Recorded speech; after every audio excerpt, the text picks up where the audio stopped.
All right, what is up? Welcome in a Friday afternoon episode of GC Live. He is Chris Clark. I'm Wes Mitchell. Welcome and happy National Landon Duckworth Day as the priority number one South Carolina quarterback target set to finally reveal his decision later on today about 7 o'clock Eastern time, 6 o'clock local time for him there in Jackson, Alabama. Of course, down to South Carolina and Auburn.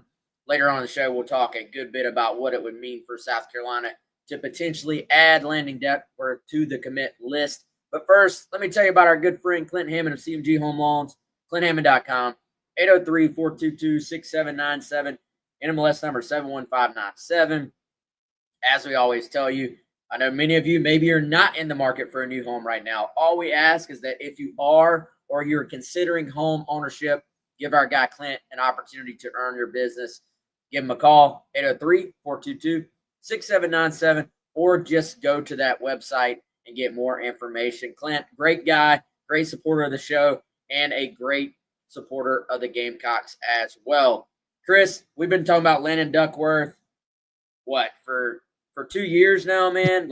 Seems like this thing, the final decision is finally here, and let's just start right there. Looks pretty good for South Carolina to potentially have this thing go completely full circle tonight with him possibly re-adding his name to the commit list. Yeah, it would be full circle, man. I mean, as you said, we've been tracking Landon for quite a while. I was looking back because I knew he had committed in the year 2023 initially to South Carolina and went back. It was in August of 2023. So we're coming up, pretty dang close to the 2-year mark on this thing, Wes, which is crazy just in terms of, tracking this recruitment. And he was a guy that hit the radar for South Carolina early.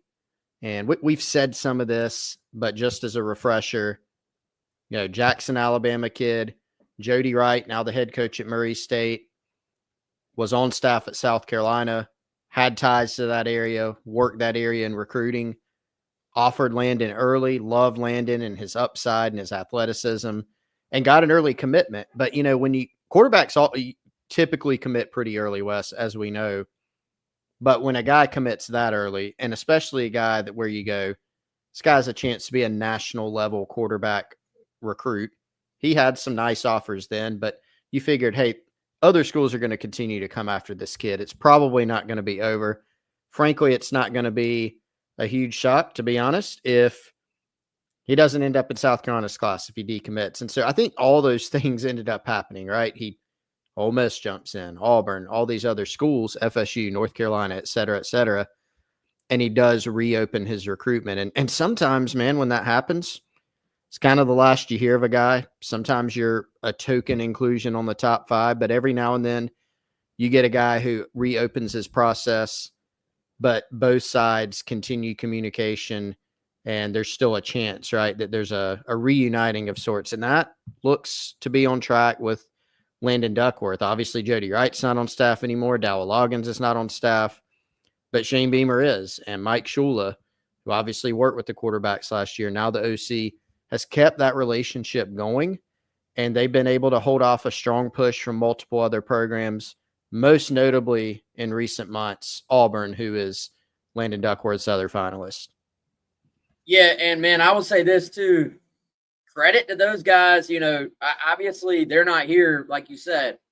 Credit to both of them for delivering the early offer to Landon Duckworth. Like, Landon, obviously, this is the case with most quarterbacks, but he's not a finished product by any means right now. But you certainly go back 2 years ago, there was a lot of projection in that initial offer. He had not yet put up like huge numbers. He was still a really, really young kid. And, I think there was certainly a world where he developed into this national level blue chip superstar quarterback that everybody wanted. And he did have an early 4-star ranking as well that ultimately, was by his name. But I don't think when they offered that it was just a foregone conclusion that he was going to be who he is as a prospect. So good early offer, even though those guys aren't here anymore. It did, I think, build an early foundation. and just the familiarity with South Carolina. You know, I think a place is more than just that one coach or those two coaches that are involved with you. Like you said, you got Beamer still there, a lot of support staff. Some of it's changed, some of it hasn't. And just being familiar with a place, I think, can hold up if you keep recruiting him. And then I do think, to give credit, man, Mike Shula just did a fantastic job of kind of taking over for Loggins and then eventually running with that relationship. And I would say making sure Duckworth has known just what a big priority he has been for South Carolina. I want to dive into the tape here a little bit, man, let people get an idea of just who Duckworth is as a player. You see the big numbers pop up there from his huddle film. And I think he is, I would say, arguably one of the highest upside quarterbacks in this entire class when you look at the physical ability, the athleticism, the ability to just physically throw the football, and still going to be some development to take place here, right? Like, as I said, not a finished product, but you look at him escaping in the pocket here, creating big plays with his legs, tall frame, big-bodied kid. We've talked about, you know, the ability to dunk the basketball and make it look effortless, and he's got a whole kind of highlight tape of that. The ability to spin the football out there from different angles, kind of that sidearm, three-quarter at times, and just really has those markers you're looking for in terms of potential in a modern-day quarterback at the SEC level. Yeah, that's what's so exciting about him. And Wes, real quick, to go back to a point that you mentioned of crediting the staff a couple years ago for going and finding Landon more than a couple years ago, and then getting him honestly pretty quickly committed.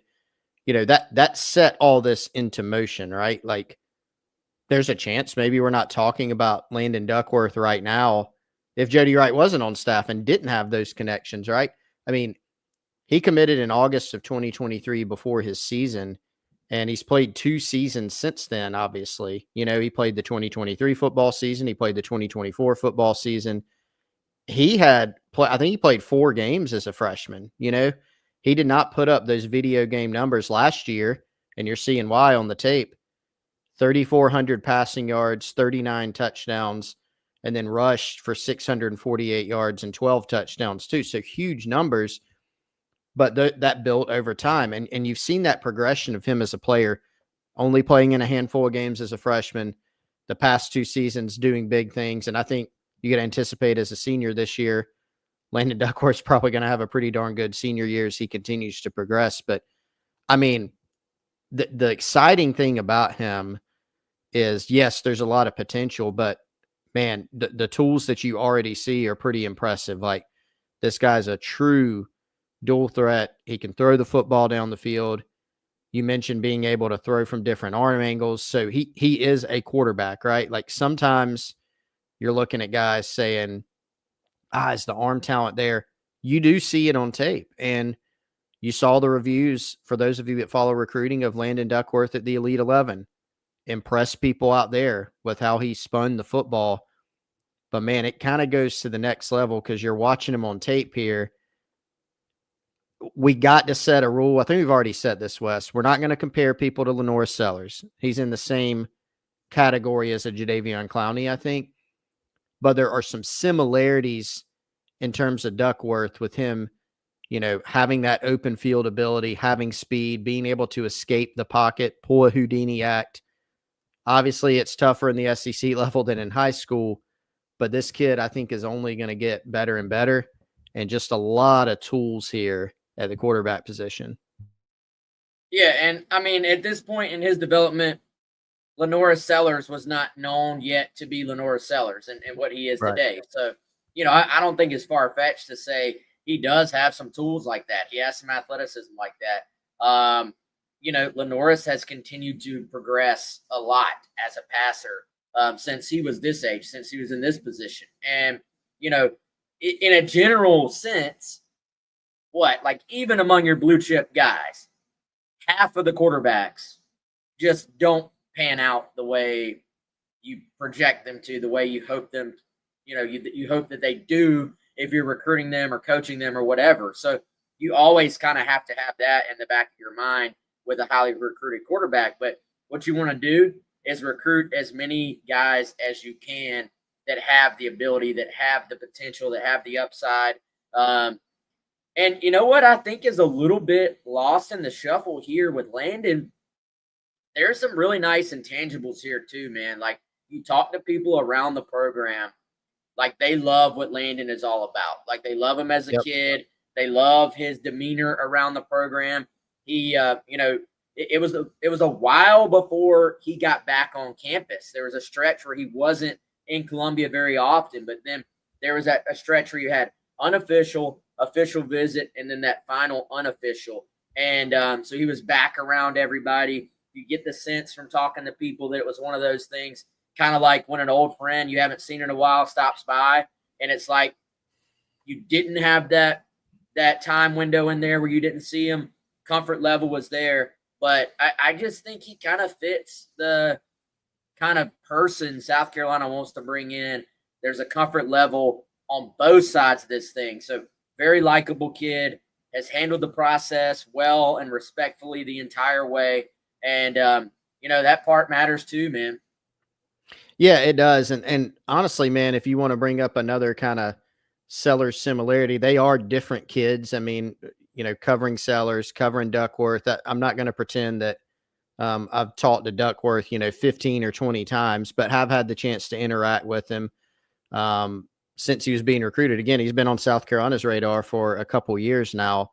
And, he's got that, not a Sellers-like demeanor, but in a similar way, just a good kid, someone that you like having around your program. And I've heard the same things you had just about the personality.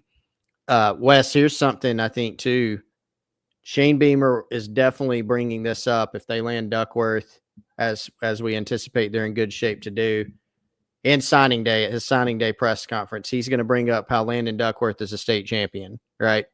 4A state title game last year, 69-6 win for Jackson, Alabama in that game. So they're apparently a pretty good team. But Duckworth, 14 of 17, 325 yards and 5 passing touchdowns. That's the most passing yards ever in a 4A state title game in the state of Alabama. So that's pretty good football players in that state, obviously. So the numbers have been, video game like for him. And again, man, like, is there some development to do? Yes, but actually that's pretty exciting with a guy like him, given what he's already done in high school, the type of kid he is, and just the bag of tools that he has at his disposal. Yeah, and speaking of numbers, let's dive into the rankings here, the ratings, just a little bit real quick. Chris, I would say this is one of those guys where there is a consensus that he is a 4-star guy. There's a consensus across the board, across the recruiting industry, that he is a blue chip prospect. Now, there is, I would say, some differing opinions in terms of just how highly regarded he should be within that 4-star window.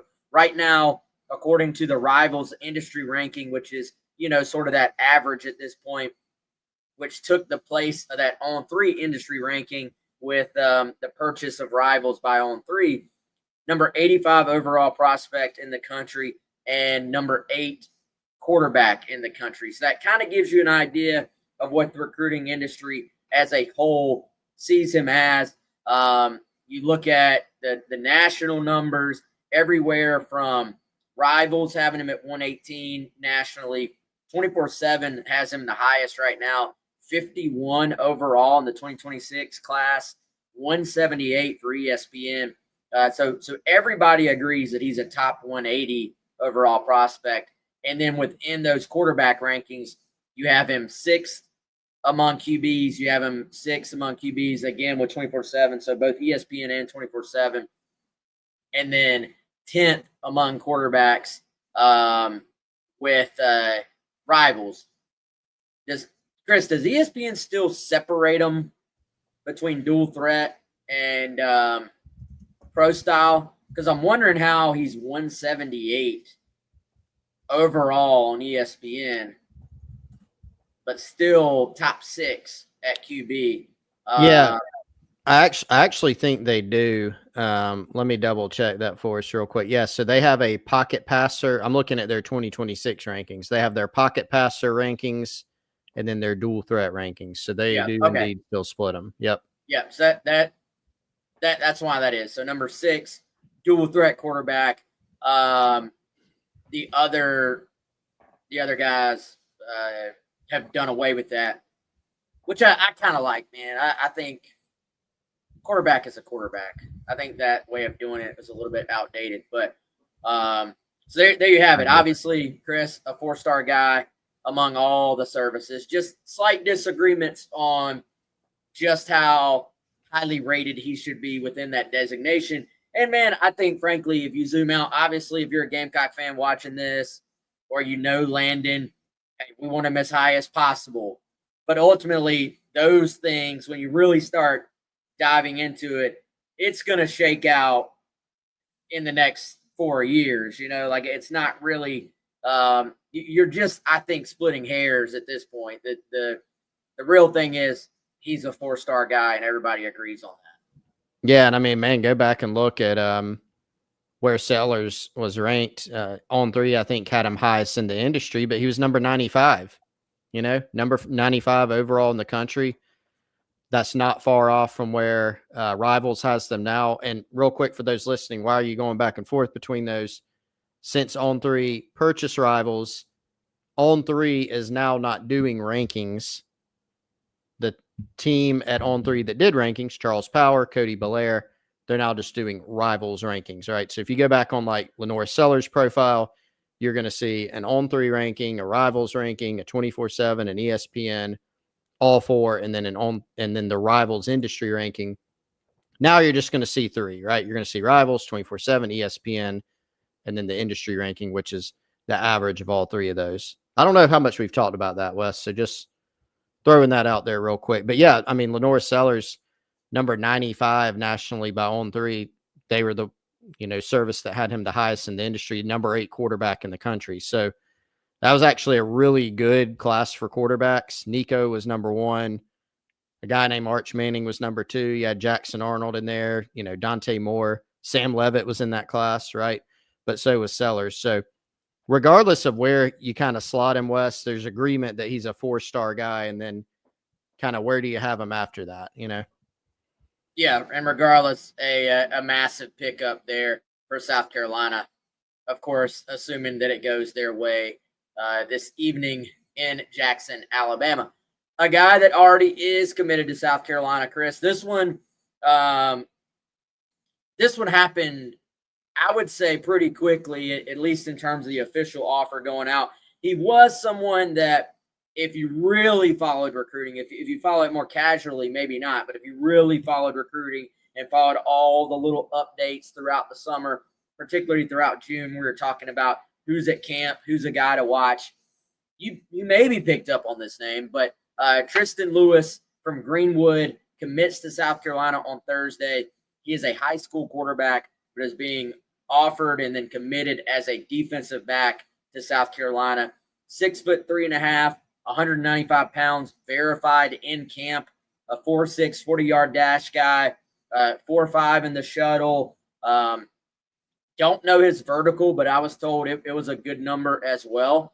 And Chris, is this your kind of your traditional, I would say classic Palmetto State under the radar guy? And not that all these guys are going to pan out either. Like let's be clear, they don't always pan out, but it is a situation where there's a lot of check marks here where you're going, Carolina has had success, particularly with Torian Gray as the developer. They've had success taking guys who've played quarterback, letting them move along to the defensive backfield, as long as they have sort of those athletic check marks that we know Torian Gray, we know Clayton White are very, very prone to kind of leaning into. Yeah, I mean, and you can think of some guys that they've taken from the state that are that have been not very highly heralded, Wes, and then turned them into, NFL type talents, right? I mean, you think of not a quarterback, but Darius Rush, who was recruited as a wide receiver, was a 2 or 3 star guy, depending on when you looked at the process, and took some time to develop, but had those athletic traits. Still remember him coming through camp, and he was a guy that, was recruited by the previous staff, but the newer staff at South Carolina really put him on the next level in terms of his development. But he was a guy that had length, he could run, he could jump, right? Like, he had the physical traits. Judge Collier coming through. Judge Collier had service academy offers. I think Boston College offered him, but just a kid that you look at him, super long arms, put up good testing times, and is a guy that Torian Gray looked at and said, that guy's got the traits that I'm looking for in a defensive back. So, I think with Lewis, just looking at those 2 examples I gave, and there's others, and there's quarterbacks who, converted to DB, et cetera. This is a guy that I think will probably need more development, at least you could argue, because now he's coming in to play DB for the first time. DQ Smith, good example, high school quarterback at Spring Valley, played quarterback, had not played defensive back since 8th grade. Gets in, Torian Gray gets him ready. Kid plays as a freshman, summer enrollee, right? So it can be done, and Torian Gray's got the track record to do it. So you look at Triston Lewis, 6'4", another guy that for his size can run, can jump, he's athletic. They feel like he's coachable, teachable, and feel like that he has the traits that can translate to a successful player. Will take some development, but clearly they feel like he's got the tools to where he can do that. Yeah. Some people are joking in the chat, by the way, about the now just viral. I mean, took just the internet by storm. Yeah. Coldplay concert, CEO with his HR person. Everybody at this point knows what I'm talking about. Like, would it be too deep of a cut for us to have Torian Gray sitting there and then defensive backs over 6'2"? Because people have been memeing it of things they love. Yes. I mean, it might be a deep cut, but I feel like if you're a Gamecock recruiting person, it tracks. Accurate. Or the meme where, it's like the guy looking back whistling or whatever, classic one. And he's definitely looking back at the defensive back over 6'1" with long arms type of thing. Oh yeah. It's like a shorter corner 5-star everybody wants, and then he's looking back at the 6'2" corner with no offers. No offers. Like, yeah. Doesn't matter. Yeah. And I mean, it's funny, man, because Torian will recruit a highly rated guy. He'll recruit a Jalewis Solomon, he'll coach a Cam Smith, right, who's a 4-star, pretty big time guy, but he doesn't care. Doesn't matter to him. If you got what he's looking for, that's all that matters. R.L. Smith says the Drake orange coat meme is what. Yeah, you could go a lot of ways with this thing, man. Jacob earlier, Jacob Crocker. I keep wanting to call him a Jacob Coker from back in the day, but saw a picture of him working with Judge while at camp. There actually are some similarities here. I feel like to Judge Collier when you look at just the pure length of these guys. Now, I do think that Tristan may be a little bit bigger than Judge at the same stage, a little bit bigger frame, but I thought this was fascinating. Chris, I got a message. So the kid himself said, hey, they offer me as a safety. Like, that's kind of the broad position. I think offered as defensive back is actually more accurate because I was told, hey, like, we think this kid can play corner. We think he can play nickel. Like, could he ultimately end up at safety? Of course. But I typically think you look at these guys and you say, if we think they can play one of the more coverage-oriented positions, start them there first, try them out. And then if you have a 6'2", 6'3", in this case, 6'3.5" guy who can actually play corner, then you've found something. We've seen Kilgore probably put himself in a position to make a ton of money by showing he can play nickelback and cover some of these smaller slot receivers. And so this kid will get a look at those positions. At least that's the plan right now. This stuff can always shift before you get on campus. But that's the way the staff sees it. And, man, Chris, from what I was told, like, they like love this kid. Like, they're all in on this offer. I think they wanted to offer him in June, but I think they were just already so far down the road with so many other defensive backs, and so many of them already had OVs set. You were like getting close to commitment time. I think they were a little bit conservative with it, and but once it became apparent there was going to be room for him in this class, they jumped on it, and he jumped on the opportunity. Yeah, and I think we've seen some fans on the Insiders Forum on Gamecock Central expressing appreciation of a situation like this, right? Now, you still have to sign really good players, which, as you just said, Wes, they think Triston Lewis can be that. So it's not just about take the guys who want to be here, right? You get yourself in trouble with that. If you just take a class full of guys that just want to be here who can't play, then that's not good, right? But when you find that right mix, I think people appreciate that, especially like in the NIL era where you know what you wanted, you got it, and you don't beat around the bush, you don't waste any time, you jump on it. That's exactly what he did with this offer. Yeah, no doubt. Rob says there's always a guy in nearly every cycle that comes out of this state that is underrated, not highly recruited, that becomes a stud. Absolutely, man. And Charles Power talks about that a lot. The guys in this state, he always uses the phrase bubble up, like they bubble up to the surface at different points in the process. And absolutely true. You just got to pick the right ones, I think, is the important part. Brandon wants to know, does Carolina land Cassie Barnes next week? Brandon, let's just put that in the to be determined category for right now. We'll be checking on that one. Jeff says, how many high school kids do we take this year? Chris, I got to put that in the TBD as well. Yep. Tell you what, I got a thought on that I want to run with. But first, Chris, why don't you tell everybody about one of our great sponsors? Yeah, let's tell everybody about our friend Brandon Cohn and his local business, Palmetto Golf and Belts. That's palmettogolfing.com. Longtime GamecockCentral.com subscriber. He's on the Insiders Forum all the time. In fact, he'll drop specials there pretty much every week for sales that he's got going on, and big South Carolina fan. So you can know you're supporting a local business who loves the Gamecocks and loves us over at Gamecock Central and supports us. We appreciate Brandon. PalmettoGolfing.com. You can go there whether you're a golfer or not, because if you're not a golfer, you can always find a gift for somebody who does love the game. But they also have some non-golf products, namely the needlepoint belts. These things are really cool. They're extremely well made, and they're a lot more affordable, actually, than a lot of the needlepoint belts that you're going to find at stores or online. He's got the palmetto tree designs. He's got the garnet with the South Carolina colors. He's got the blue, the cross design, and also, of course, does have golfing products for golfers.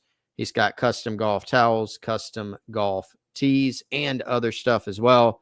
So again, go check them out. PalmettoGolfing.com, Palmetto Golf and Belts. If you're on the Insiders Forum on Gamecock Central, it's always got a good sale running. Go check out Brandon's business. Again, that's PalmettoGolfing.com.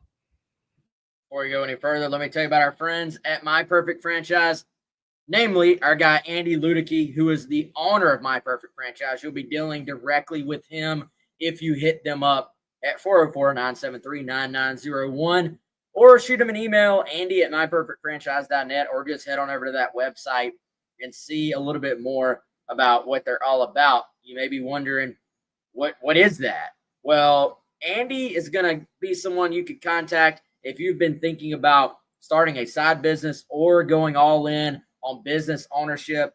Maybe you're sick of your current job. Maybe you want to kind of put yourself in a better position to diversify your wealth or even just build your wealth in the first place. Andy is a franchise consultant and franchise owner what he does is he helps people like you find franchises that will fit their skill set, passion, and financial requirements. So if you hit him up either by email or with that cell phone number, y'all are going to set up a consultation, and he's going to have a conversation with you about all those things. What are you into? What do you like? What are your passions? How much, frankly, how much money do you have to potentially invest in a new business? And then he's going to help find a franchise that fits those very things for you. Most importantly, his services are 100% free, and he's going to help you every single step of the way towards business ownership. 404-973-9901. Chris, I feel like, dude, we learn something new every day in the new modern era of college athletics. And there's this take out there. There's this sense that, hey, man, the high school guys are getting left behind because of the portal. Do you give a scholarship to a portal guy? Do you give a scholarship to a high school guy? Possibly true. Possibly there are high school guys that would have in the past gotten offers, but now do not. And, my initial thought was, okay, why would you ever reach on a prospect that you're unsure about in high school if you just feel like, oh, I can go fill that need in the portal? And there is maybe still some truth to that.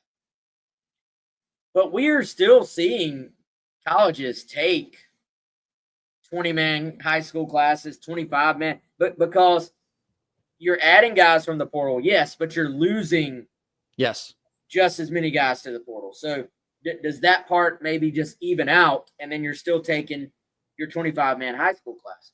And sorry, go ahead. Well, I was just going to say, man, I actually think it is more important than ever, the evaluation process. And I'm talking on both sides of it. If I decide, oh, this is the one that I'm, and in RevShare, we don't even have to talk about this in code anymore, man. We don't have to say, like, they've committed resources to. In RevShare era, starting August 1, you quite literally can show a prospect.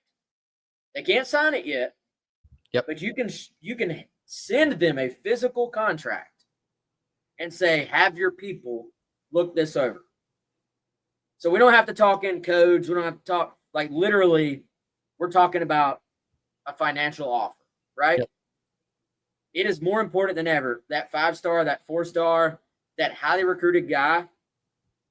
All right, we've delegated this much percent, this much money of our rev share to a guy. All right, well, this other school is going to give more. Oh, we're in a bidding war. Fans, I get it. Outbid them. Let's outbid them. Don't let them get our guy. Okay, now we've given $100,000 more guaranteed. Well, all right, they matched it. All right, hey, what's another $50K? It's all monopoly money. Yeah. Yeah. So knowing, like, when to be like, yo, we're out. And knowing which guy I'm going to put everything I have on getting this prospect. Yep. Is more important than ever. But think about the other end of this thing, man. The non-highly recruited prospect. These guys, a lot of them are just, frankly, it is what it is. They're not going to be able to command. They're not going to be able to say, I need a lot of money to come to your school. Yep. Now, are they going to be able to put themselves in a position if they come in and perform well to, in year 2, get put on the rev share? Absolutely. But I think it's more important than ever to know which highly recruited guy to bow out on. And it's more important than ever to fill in the foundation of your roster with some of these under-recruited, under-the-radar guys that are just looking for a chance. Mm-hmm. Could that be a Triston Lewis for South Carolina? Only time will tell, man. It is a projection when you're talking about a quarterback playing defensive back. It just is. Most of that film we popped up when we were talking earlier is him playing quarterback. Throwing the ball, too. Yeah, Most so, of it, yeah. It's like, yeah. You know, I popped it up because it's there, but it doesn't tell you a ton about him as a player. And that's why you have camp. But then even camp, it's not foolproof. Like, it's still an art versus a science. That said, man, if you can hit on a few of these guys that aren't the highly recruited ones, at least in our current structure, that's huge for you. And that may be, you know, you talk about the state of South Carolina does not have the same number of highly regarded guys as Florida, as the Atlanta metro area, as Texas. But what we do have in this state is a lot of undervalued, under the radar, middle of nowhere, rural based, like, great athletes. Yep. So I think picking the right ones is going to be more important than ever. No, that's a great point. And even, you know, we've even seen some of the halves in college football. Like nobody's going to feel bad and empathize with Kirby Smart talking about struggling with depth on a football team, right? But even he's talked about this. Like, in the portal era, it is harder to build depth because if you've got guys, particularly like guys that were highly rated, if you think about it that way, Wes, those guys are typically a little less patient because they were highly rated, had tons of offers. In this era, they get a good bit of NIL money a lot of times before they even show up to campus, or at least what was promised, you know, in year one before they've taken a college snap. And they're not as patient. And so if they're not playing in year two, maybe even year one, that, you know, you have to worry more about them transferring. Whereas if you bring a guy into your program who's happy for an opportunity and knows, but again, it goes back to what I said earlier, still have to be able to play. It's not let's just take a bunch of depth guys. Tristan Lewis may end up being a starter and an NFL guy for all we know, but let's just say that'd be best case scenario. But and I'll talk about that scenario in a second. If he's just a depth guy, fantastic, right? You need depth guys in college football. Now, let's say he comes to South Carolina and in year 3, he's a Judge Collier. You're more than happy to give him a big piece of rev share, you know? And he's getting brand deals because he's an in-state kid from Greenwood who's probably worked on his branding and is able to partner with some local businesses, some businesses in the state, in the Southeast, et cetera. And so is it riskier maybe from an eval standpoint? Maybe, because like you said, the projection with the guy like him. Is it much less risky, though, from an investment standpoint? Yeah. There are guys, Wes, so in the older days of recruiting, the pre-NIL era, and let's take out, some of y'all might say, well, it was still happening under the table. Not on this scale. Not even close. Not even close in terms of the number of guys and the overall numbers. Nobody was spending $20 to $30 to $40 million on a roster in 2010 or in 2018, any of those, right? It just was not happening. That would have been out of control. It's just much different now. Back then, let's say you have 10 guys in a class you're recruiting. If you can get all 10 by recruiting them, you take them if you want them. Nowadays, you have to make business decisions. Prospects talk all the time about business decisions, right? That was even a pre-NIL term, and it's much more apt now. It's much more fitting. Nowadays, a school can say, and this has happened with South Carolina, this class, happened with other schools in this class many times. They might say, we want that kid. We're bringing him in on an official visit. But when it comes down to the end, if it gets into one of those back and forths where a school is saying, hey, we'd love to have this guy for sure, but we could go to the portal or we could get this guy, or that's too much of our rev share. That's too much of our NIL budget. They might have to pull back. So colleges are having to run more like a pro office, a pro kind of front office model. You have to consider those things. And so, look, we see this in pro sports all the time. We'll look at deals and say, oh, the Braves brought in this guy. They haven't seemed to make a lot of good moves lately, Wes, but when they have made some good, they're bringing in this guy on a 1-year contract for not a risky contract, like just upside, makes sense, right? You have to make moves like that in college football that make sense for you as a program. And so, yeah, everybody wants to sign a class full of top 100 guys, 5-star guys. If you do that, you're going to have a chance to be really, really good. But these types of resourceful gets are still really, really important too. And same thing out of the portal, if you can go find guys like that. Yeah, 100%, man. And as always, we'll see how all these things turn out. 3 years, 4 years from now, you never really truly know. But you got to do your best to just kind of make it all fit together. And I mean, dude, are the last 2 weeks not the perfect example of just the roller coaster of what following recruiting means to a major college football fan? Like, you've got the lows of missing on a Smoke Matthews and then missing on Tamari and Watkins. You've got the highs of landing Kamari Blair, who we need to talk about as well. And, one where maybe you thought you were in it, but weren't necessarily convinced South Carolina was going to get him, and then they do. Then you have one with like Samari and Wingo, where I think Gamecock fans actually took a very just measured approach to like, all right, if we get that guy, that's cool. He's a 4-star receiver.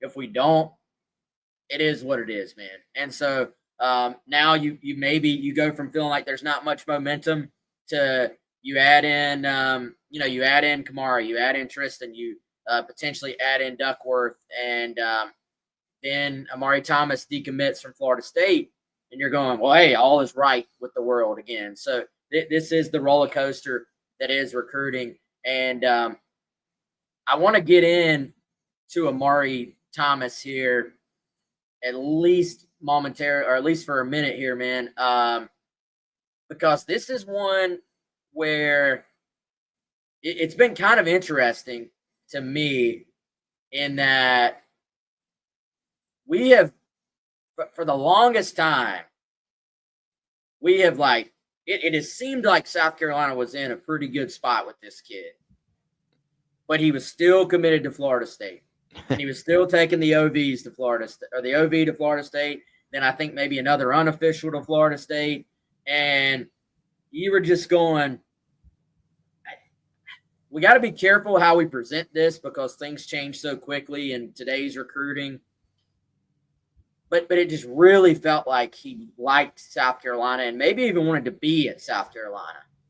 Now, today, you officially, via Hayes Fawcett, you officially get the decommitment for him from Florida State. Now it's open August 9th, final decision coming up. And this could be the high school back. I know that they've talked about maybe wanting 2, but you at least want 1. This could be the high school back for South Carolina in this class. Yeah, it's lining up that way. And I think, look, this is another prime example. There was the conversation heated up in the spring and the summer of there was almost this assumption, not among everybody, but, oh my gosh, is South Carolina going to strike out in the high school ranks again? And the guy that you would point to is still Amari Thomas, even though some people, well, guys, he's committed to FSU. But South Carolina has seemed to have some confidence, Wes, that they're going to go out and get a guy from the high school ranks this year somehow, right? And this was the guy that made the most sense. He's really seemed to click with the staff. They seem to love, look, this kid's talented. He's a 4-star guy. One thing to note, he's bigger than he's listed. I think he's been listed at 5'10", 178. He's bigger than that. I think he's at least 5'11", probably more 190, 200 pounds. So a bigger kid than he's been listed, and super productive in high school. I mean, last year, 1,880 yards, 12.3 yards a carry, 34 rushing touchdowns. So had a big year. I mean, it's what you like in a guy, and they seem to really love you were talking about this with Duckworth earlier. They love him as a person and what he's about. Remember, after Amari's OV, we heard a lot of that, Wes, like just people that we talked to raving about this kid and what he's all about. So seems to be a really good fit and really seems to check the box. If you want a 4-star back out of high school who's been productive, has tools, is a good fit in your program, Amari Thomas really fits that bill, I think. Yeah, he does. And like you said, bigger than listed, which I think for a running back, maybe other positions too, but for a running back, that's not nothing. Like the difference in being 178 versus being like 195 or 195 plus is, the difference in really, hey, can you be a bruiser in the SEC versus are you going to have to be a guy who can consistently just like truly make people miss, and even, 5'9" versus being 5'11. How much weight can you carry on that frame and still carry it well? And, man, I think sometimes fans will get too caught up in the production aspect. Like they'll pick a guy like, hey, this guy rushed for 2,000 yards. How come my school's not recruiting him? But then you look at them and they just don't check the other boxes, right? Like they don't check the physical measurables. But then on the other hand, sometimes you'll watch a guy's film and they will check all the boxes physically. They'll be big enough. They'll be fast enough. But then you just look and they're just not that productive in high school. And that's one thing. Like, this is a Charles Power fan show right here. Like the stuff Charles puts out about, hey, guys that went in the top 3 rounds of the draft, 90% of them checked this box and this box and this box out of high school. That was one thing with Matt Fuller. He said, hey, in his senior year, I just want to see the production take a little step forward. Man, you're rushing for 1,800 yards and over 12 yards a carry while you also have Power 5 or Power 4 size. You have the speed. I don't really think, Chris, that he did the whole camp circuit thing, which I think maybe has limited him just a little bit. And I don't know, man. I tend to think. Let me pull up his profile again real quick to make sure I have this right, because he is one there's a little bit of disagreement on. Yeah. 24/7 has him as a mid to high 3-star. ESPN has him as a mid 3-star. But Rivals, and this would be, Charles and his team, number 185 overall prospect in the country, number 18 running back in the country for the class of 2026. I'm not just saying that this because it's Charles, but I think as this one goes along and as he has the senior year he'll probably have, I think his ultimate, final ranking and ultimately what we see this kid being in college is going to be much more in line with that top 200 player, top 20 running back in the country, as opposed to that other number when you look at all the boxes that he does check.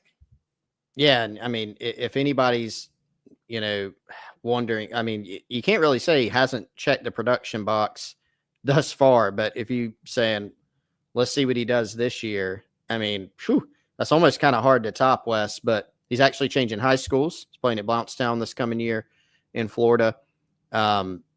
You figure this kid's going to have another big season. So it's a good point you made there, because I remember there's been a lot of, for example, in-state running backs that fans have said this kid rushed for 1,500 yards, 2,000 yards. He's doing big things. But South Carolina and others, to be fair, have not offered because maybe the physical measurables that project to the next level weren't there. But when you look at Amari Thomas, he seems to have those things, right? And also go back to the program fit. That's something that Shane Beamer values and his staff.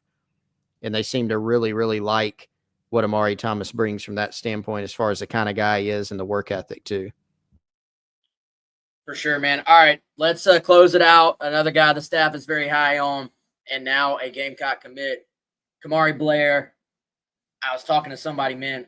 they were like, I've never seen so many down to the wire recruitments as we've seen this summer alone for the class of 2026. This one very much down to the wire as well. I was on vacation while it was happening. I wasn't quite as cued in there at the end as you were, Chris, but Kamari Blair, another one where we knew Carolina was in the mix. Like, we knew they did a great job on the OV.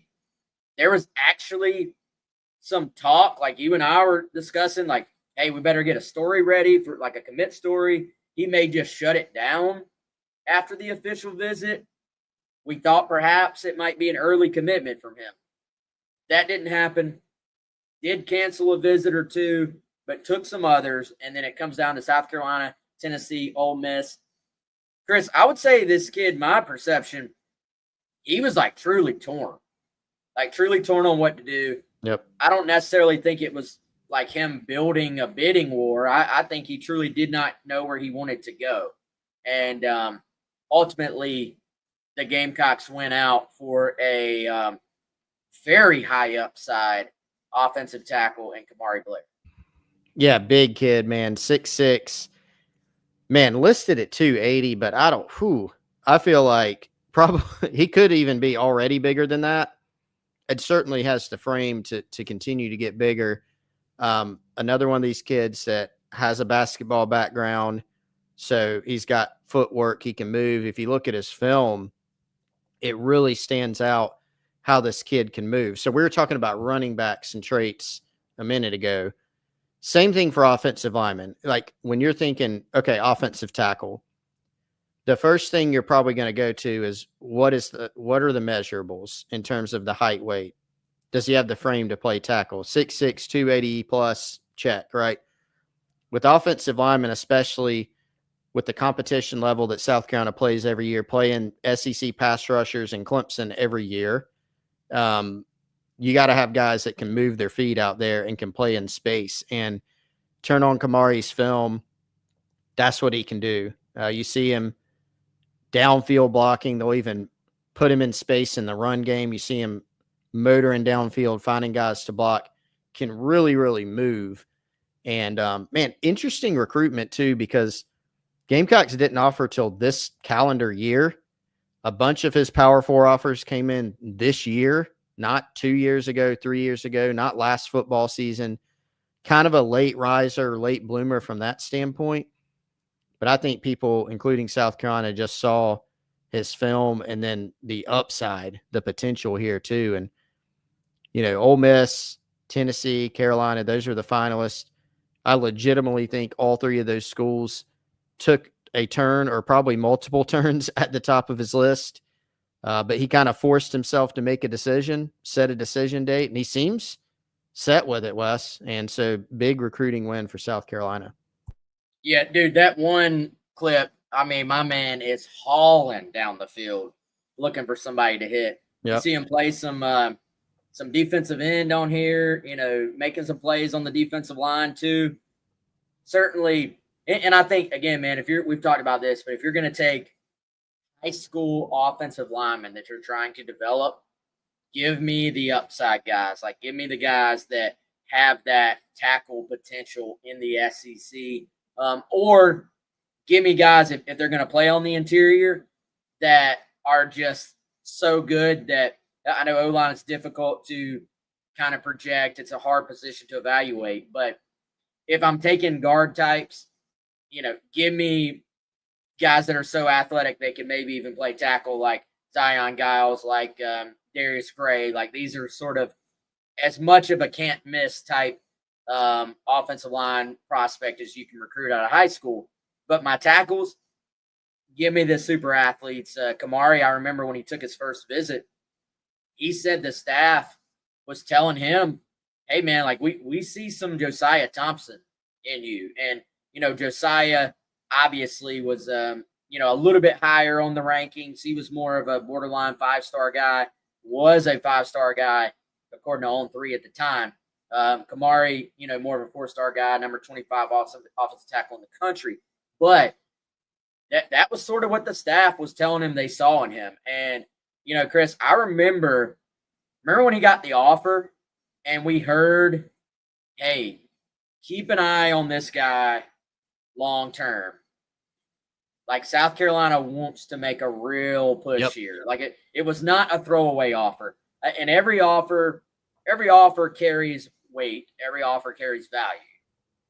But some more than others. And we didn't necessarily know if it would result in him ending up at South Carolina. But this was one of those very early on where they were going, all right, like we really see something we like here.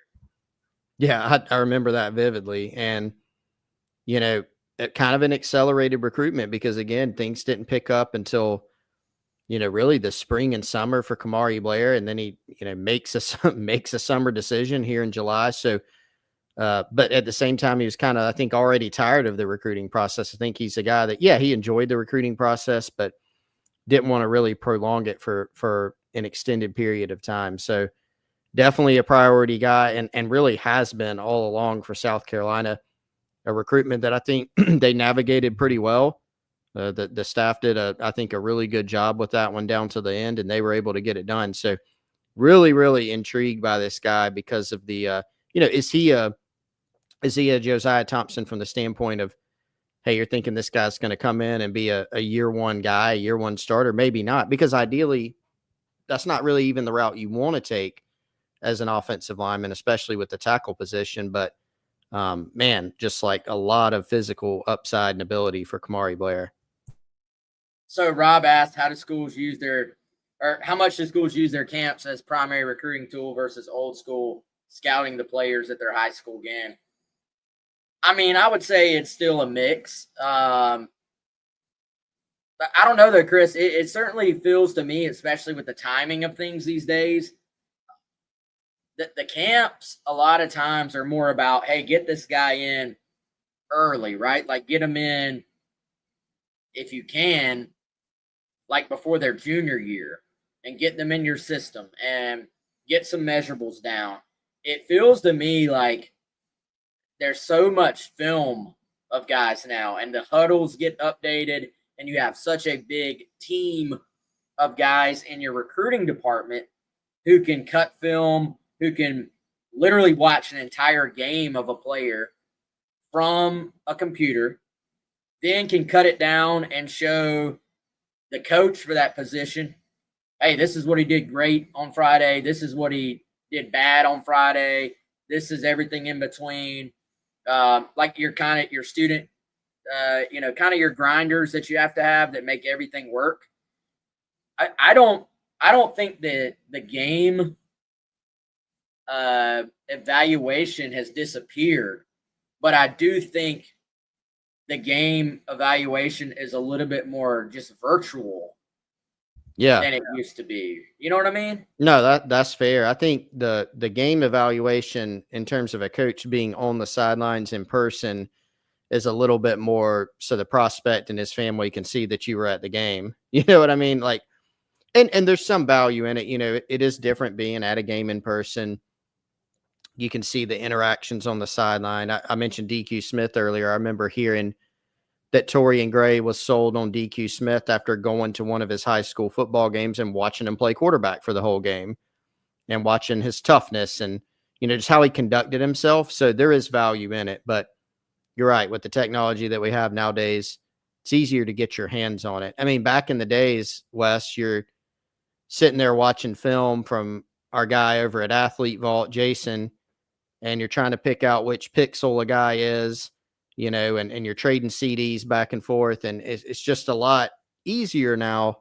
And this extends beyond high school, even, to the pro levels. There's just a lot more film access and breakdown, and the teams are bigger. So both are important. But, man, South Carolina, we were talking about Triston Lewis, his camp evaluation. They do rely pretty heavily on those still, for sure. One, you get the measurables, and it's not a coach, no offense to anybody. Yeah.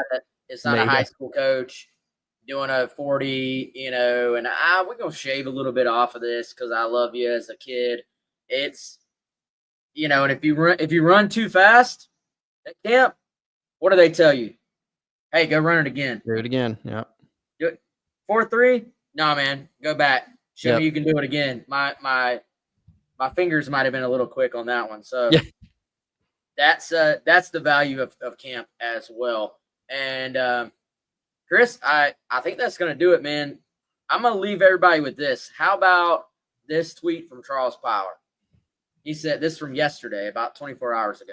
Sign of the times in recruiting. Around 94% of the 2026 Rivals 300 already committed as of July 17th. One more will be in that category tonight at 7 p.m. Eastern as Landon Duckworth announces his commitment to South Carolina or Auburn. We'll have complete coverage of the aftermath of that. We're sitting at home right now. We will not be at the announcement, but we will have complete coverage of Duckworth's pledge, certainly if it is South Carolina, on GamecockCentral.com. As Jeff says, like and subscribe here on YouTube or whatever platform you're listening to the podcast. But also, Chris, more importantly, come subscribe to Gamecock Central and hang out with us on the Insiders Forum, right? Yeah, come on over. Man, we got some good stuff coming out on the Insiders Forum constantly as recruiting rolls on. Obviously, I mean, Wes, few weeks, man. Preseason camp will be right around the corner. Team locked on summer workouts still. And a lot of conversation, a lot of good conversation going on the Insiders Forum right now. So come join us, come visit. Love to have you. Appreciate y'all hanging out with us here today. I thought that was a jam-packed show. Hopefully y'all did too. It was fun to get into some things where we actually had some meat to talk about. So good stuff as always. Everybody in the chat, awesome comments and conversation. For Chris, I'm Wes. Y'all have a great weekend, and we'll see you on GamecockCentral.com with the aftermath of the Landon Duckworth